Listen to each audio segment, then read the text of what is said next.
اعوذ باللہ من الشیطان الرجیم بسم اللہ الرحمن الرحیم۔ السلام علیکم میرے اسلامی بہن بھائیوں۔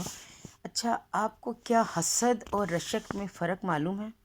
حسد سے مراد وہ کیفیت ہے جس میں ایک انسان کسی دوسرے کے پاس اللہ تعالیٰ کی عطا کی ہوئی خاص نعمت کو دیکھ کر خوش نہیں ہوتا، بلکہ یہ خیال کرتا ہے کہ کاش اس کے پاس یہ جو نعمت ہے یہ اسے چھن جائے۔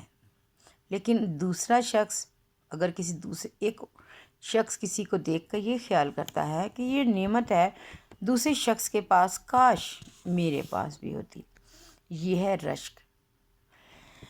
حسد کرنے میں قرآن مجید میں حسد کو پسند نہیں کیا گیا، بلکہ رشک کو اہمیت دی گئی۔ حسد کرنے والے کو حاسد کہتے ہیں۔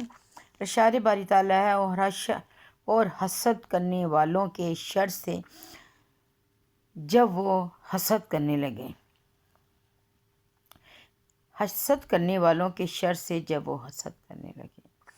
سب سے پہلے ابلیس نے حضرت آدم علیہ السلام سے حسد کیا اور اللہ تعالیٰ کے حکم کے باوجود حضرت آدم علیہ السلام کو سجدہ نہیں کیا۔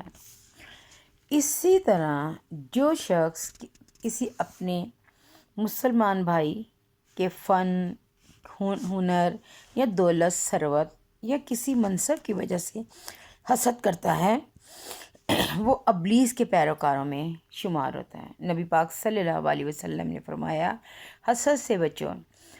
حسد نیکیوں کو اس طرح کھا جاتا ہے جس طرح آگ لکڑی کو کھا جاتی ہے۔ رشک کرنا حرام نہیں، بلکہ اللہ تعالیٰ کی عطا کردہ نعمتوں اور کسی اور کی اچھی خوبی یا عادت یا عمل کو اچھی نظر سے دیکھنا رشک کہلاتا ہے، یہ جائز ہے۔